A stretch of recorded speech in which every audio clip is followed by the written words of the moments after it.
Bonjour à tous, dans cette vidéo nous allons traiter la partie physique du chapitre 5, le rayonnement solaire et la Terre, en répondant à ces questions suivantes. Comment déterminer la température du Soleil? Quelle fraction de l'énergie solaire parvient jusqu'à la Terre? Alors on vient de voir que le rayonnement émis par le Soleil est dû à des réactions de fusion nucléaire qui ont lieu en son cœur. On est capable, on l'a vu, de calculer l'énergie produite par le Soleil à partir de la relation d'Einstein. Dans un deuxième temps, maintenant, on va s'intéresser à la nature de la lumière émise par le Soleil. Alors pour cela, on va s'intéresser à un corps idéal, un corps théorique qu'en physique on appelle corps noir. Qu'est-ce que c'est qu'un corps noir? Eh bien, c'est un corps qui va absorber tout le rayonnement qu'il reçoit et il va produire un rayonnement du fait de sa température. Un corps noir qui a une certaine température va émettre un rayonnement qu'on appelle rayonnement thermique. Et en fait, on est capable d'obtenir les courbes suivantes qui s'appellent profil spectral d'un corps noir en fonction de sa température. Donc par exemple ici, cette courbe-là nous donne le rayonnement émis par le corps noir, l'intensité de ce rayonnement, en fonction de la longueur d'onde de la lumière qu'il produit. Et donc on est capable de faire ça pour un corps noir à 6000 Kelvin, mais aussi pour un corps noir à 5000 Kelvin, 4000 Kelvin, etc. Alors ce qui est remarquable dans ce profil spectral, c'est qu'à chaque fois, il passe par un maximum. Donc on a pour une certaine longueur d'onde lambda, qu'on va noter lambda max, une intensité de rayonnement qui est maximale. Et ça va nous être très utile pour déterminer la température des étoiles, et notamment celle du Soleil. Ça grâce à la loi de Wien, qui s'écrit T égale 2,898 fois 10 puissance moins 3 divisé par lambda max.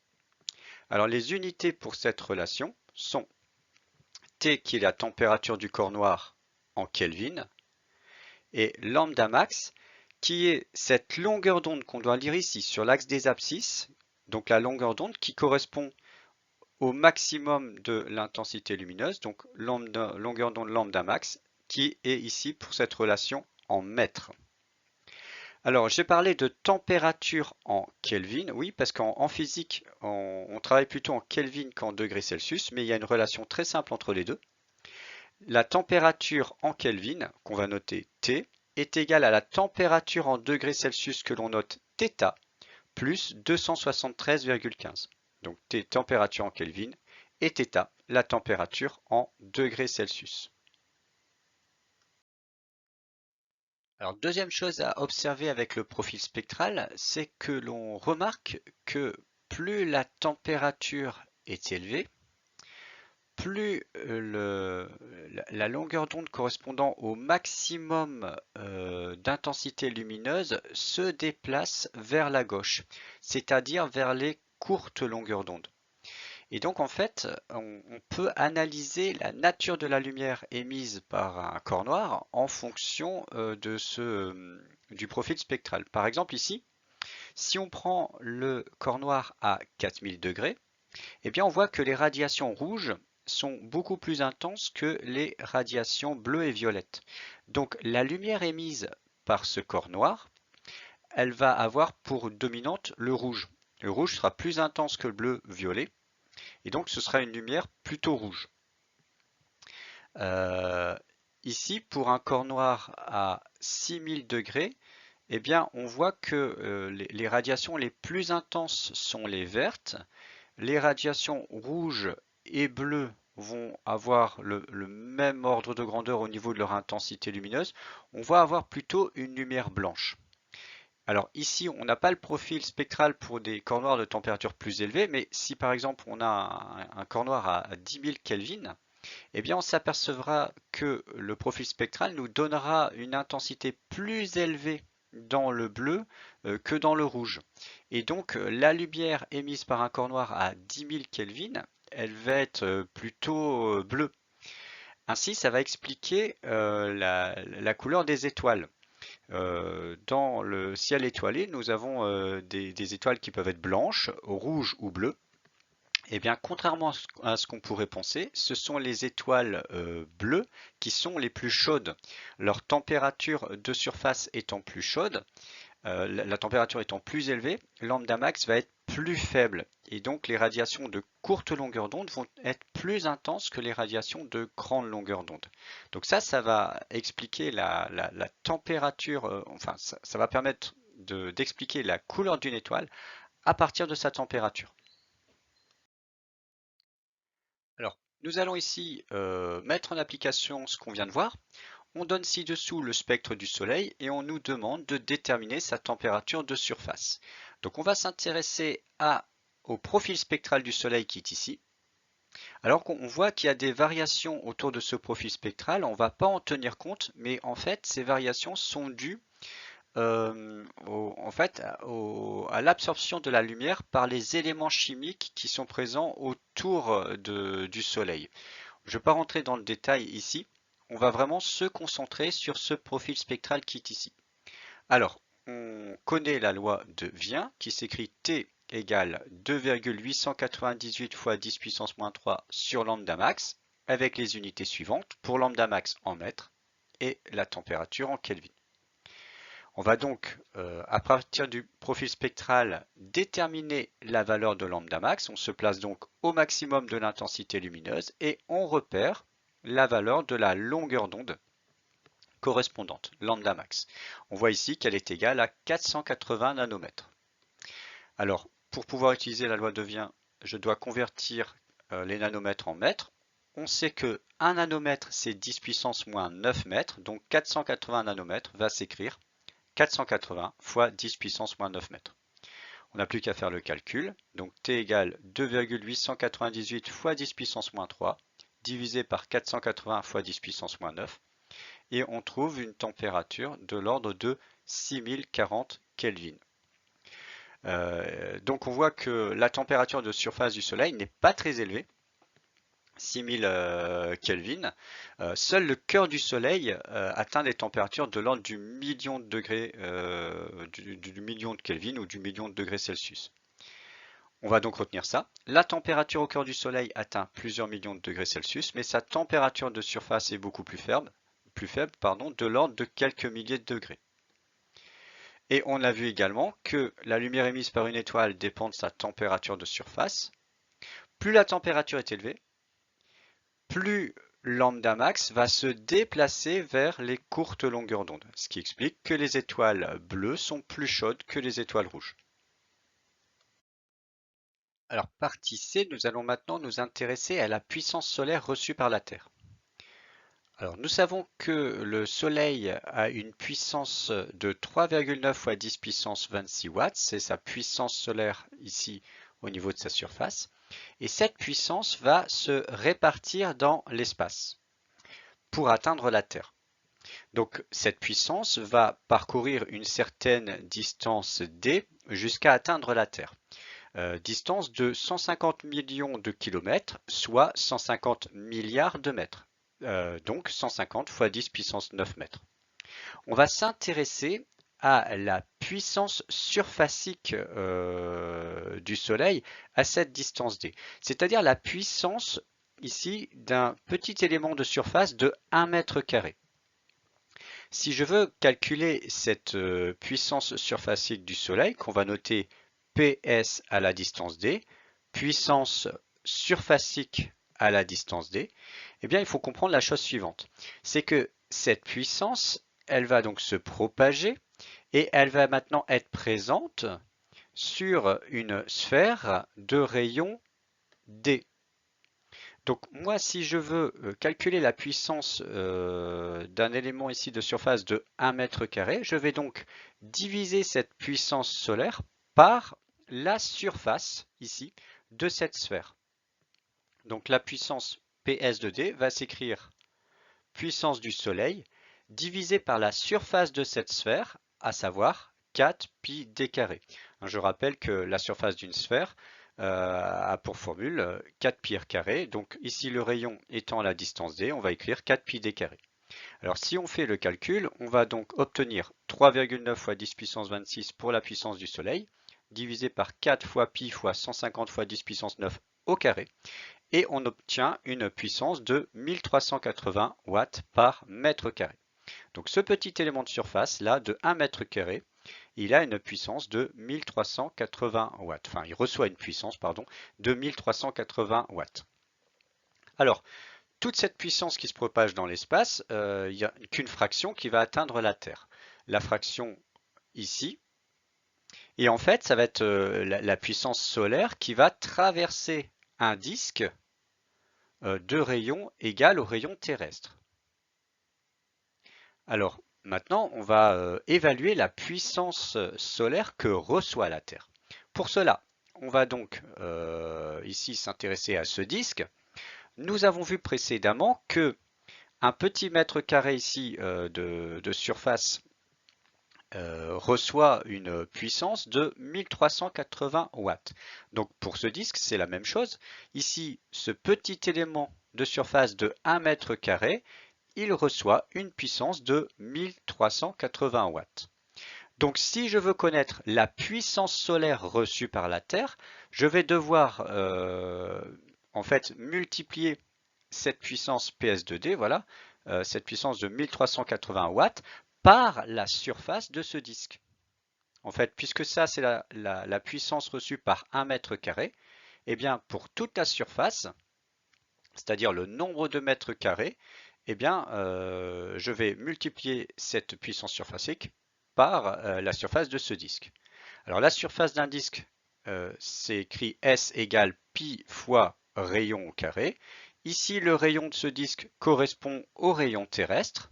Par conséquent, on va avoir la puissance reçue par la Terre égale à PS2D fois cette surface, c'est-à-dire PS2D fois pi fois le rayon terrestre au carré. Donc ça, c'est la puissance reçue par la Terre, la puissance solaire reçue par la Terre. Maintenant, nous allons nous intéresser à la puissance surfacique reçue par la Terre. Alors, il faut bien distinguer les puissances des puissances surfaciques.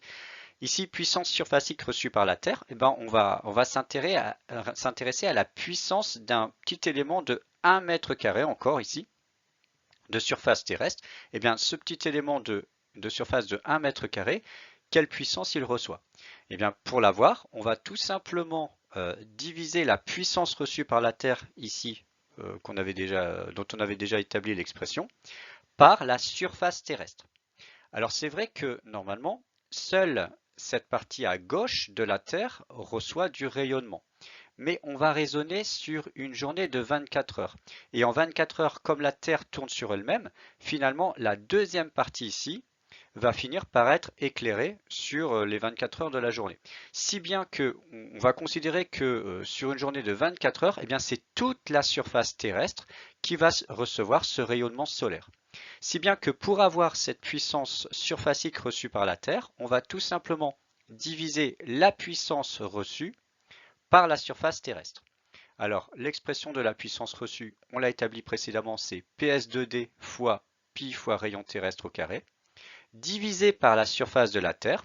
La Terre étant une sphère, sa surface s'écrit 4 pi fois rayon terrestre au carré. Alors dans cette expression, il y a des choses qui s'annulent. Le rayon terrestre au carré ici est pi. On obtient donc ici PS2D sur 4. Alors si on fait les calculs, PS2D, nous l'avions établi ici, 1380 watts par mètre carré, divisé par 4, on trouve 345 watts par mètre carré. Donc ça signifie que un élément de surface de 1 mètre carré à la surface de la Terre reçoit une puissance solaire de 345 watts. Alors voilà, on va dire des expressions qui ne sont pas évidentes, il faut bien avoir ça en tête. Il faut bien distinguer les puissances des puissances surfaciques qui sont pour des éléments de surface de 1 mètre carré.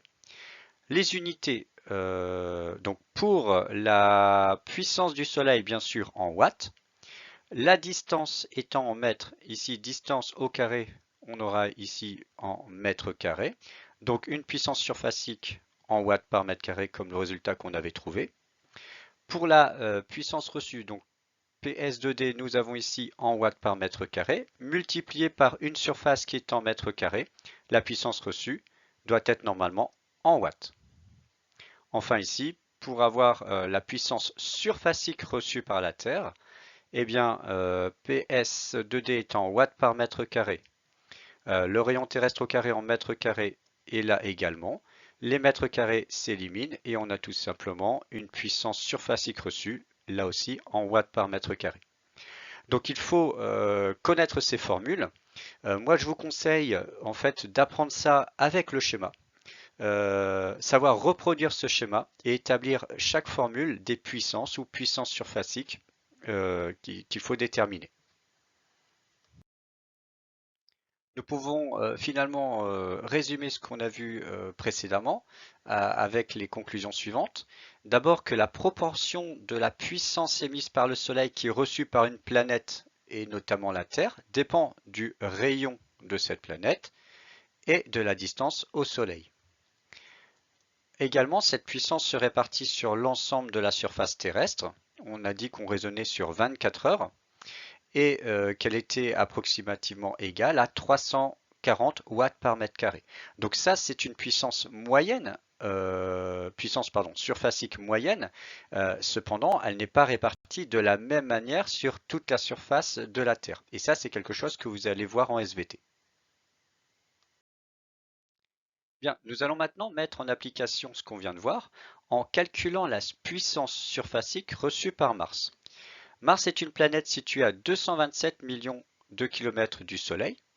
Dans un premier temps, nous allons calculer la puissance solaire reçue par Mars et en déduire la puissance surfacique reçue par Mars.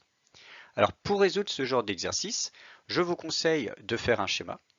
Ici avec le Soleil et Mars situés à 227 millions de kilomètres, soit 227 fois 10 puissance 6 km du Soleil.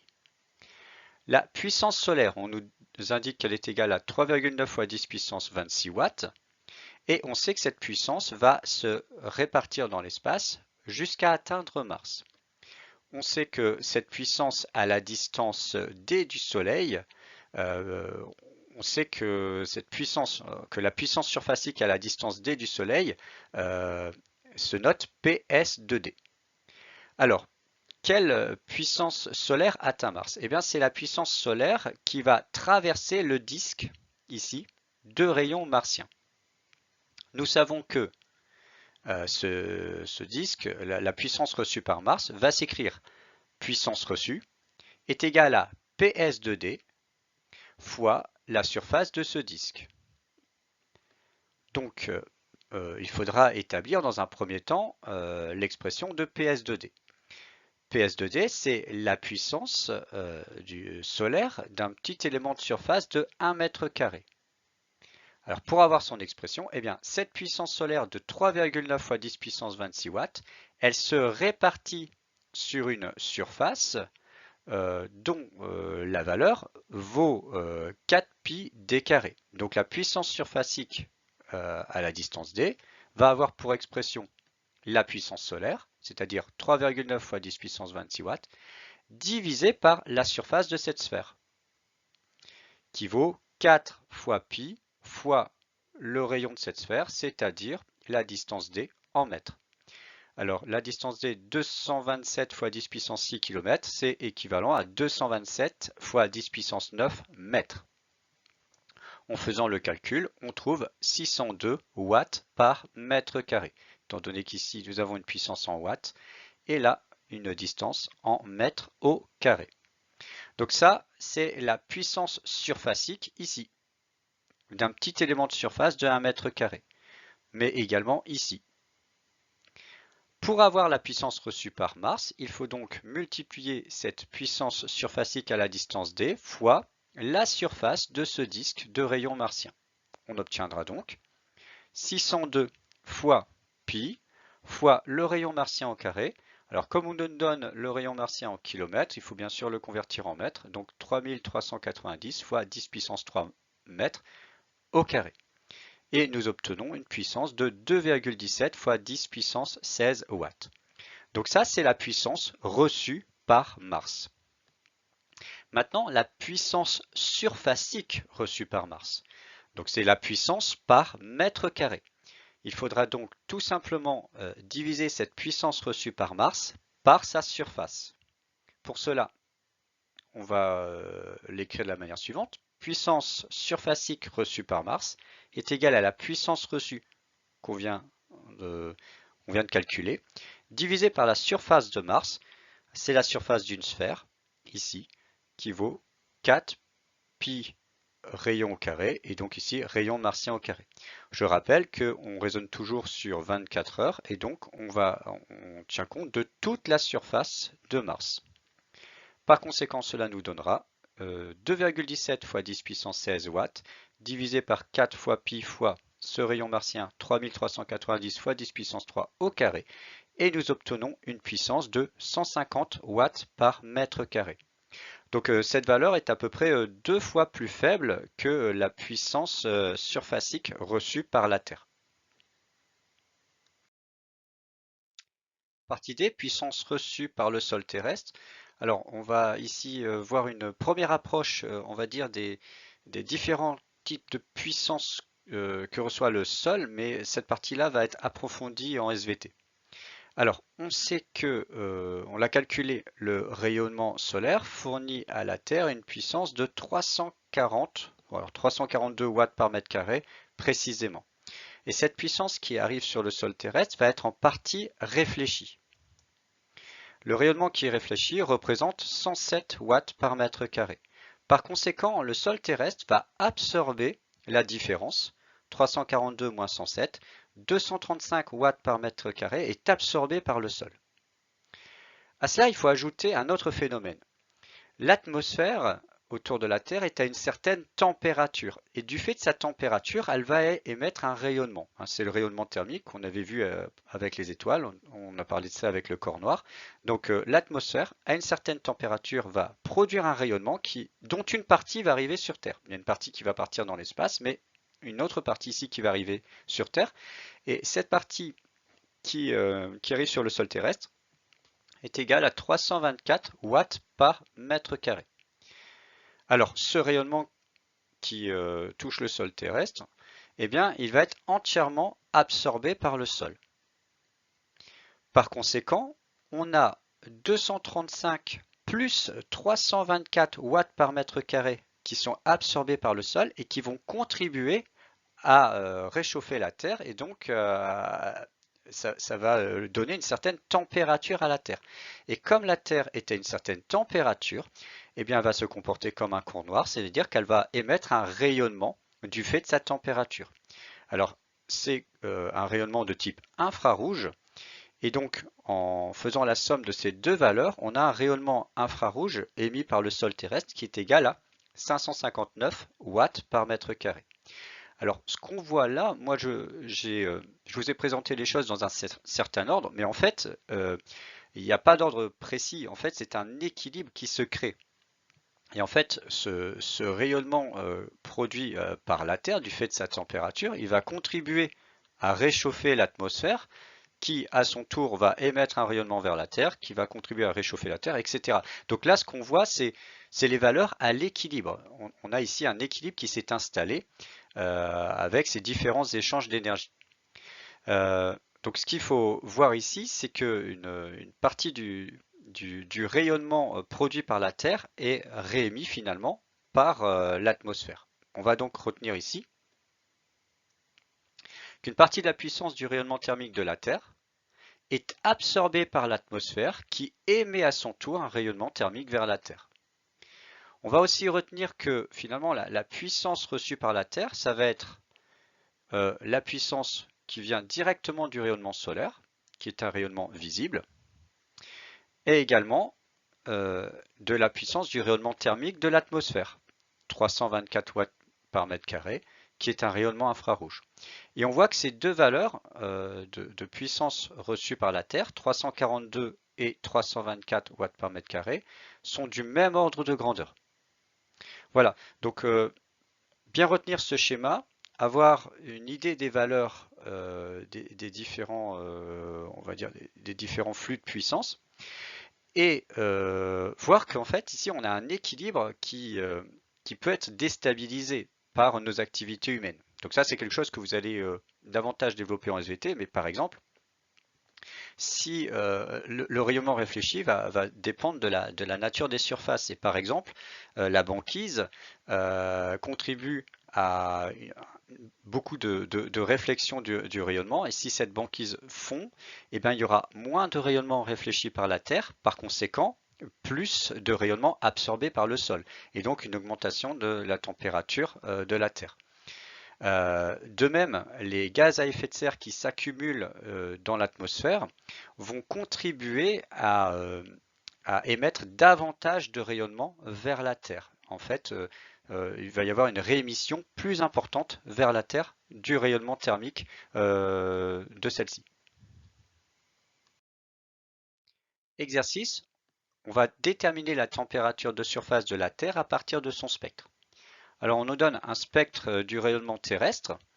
Alors, vous avez une courbe en pointillé qui est le rayonnement au niveau du sol et une courbe en rouge qui nous donne le rayonnement réel, en fait, mesuré par les satellites au-dessus de l'atmosphère. En appliquant la loi de Vien, on nous demande d'estimer la température moyenne du sol en degrés Celsius. Alors cette loi s'écrit T égale 2,898 fois 10 puissance moins 3 divisé par lambda max.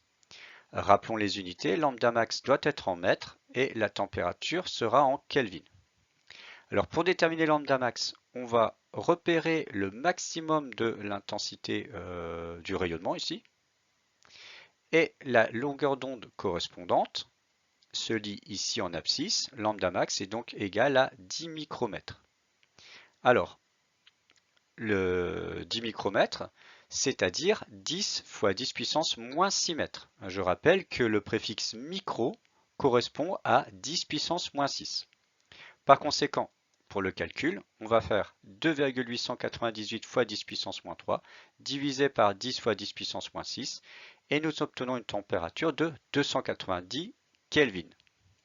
La température en degrés Celsius se déduit facilement de la température en Kelvin. Nous savons que la température en Kelvin est égale à la température en degrés Celsius plus 273,15. Par conséquent, en isolant θ ici, et en faisant passer 273,15 de l'autre côté, nous aurons θ, température en degrés Celsius, est égale à température en Kelvin moins 273,15. Donc en effectuant le calcul, on trouve 17 degrés. Alors ça, c'est une température moyenne, mais évidemment, elle ne se répartit pas de la même façon sur toute la surface terrestre, et ça, c'est quelque chose que vous allez développer en SVT. Maintenant, question 2. Pourquoi le rayonnement thermique au niveau du sol est différent de celui au-dessus de l'atmosphère? Eh bien, tout simplement parce que dans l'atmosphère, vous allez avoir des absorptions du rayonnement qui vont se faire. Donc, la courbe de rayonnement au-dessus de l'atmosphère présente des baisses brutales. On voit ici que le rayonnement est moins intense que ce qu'il devrait être s'il n'y avait pas l'atmosphère. Et en fait, ça c'est dû aux gaz qui vont absorber une partie de ce rayonnement. On l'avait évoqué précédemment. En absorbant ce rayonnement, ça va contribuer à l'augmentation de température de l'atmosphère. Et donc, on va avoir réémission vers la Terre. Mais tout ça, c'est un équilibre, je l'avais bien précisé précédemment. Donc voilà pour cet exercice sur la détermination de la température de surface de la Terre. On vient de voir à travers cet exercice que la Terre émet un rayonnement infrarouge et donc ça c'est quelque chose qu'il faut retenir. La Terre émet un rayonnement du fait de sa température, donc c'est un rayonnement thermique et c'est un rayonnement infrarouge qui est proche de 10 micromètres. Voilà, ce cours est terminé. Je vous souhaite à tous bon travail et à bientôt.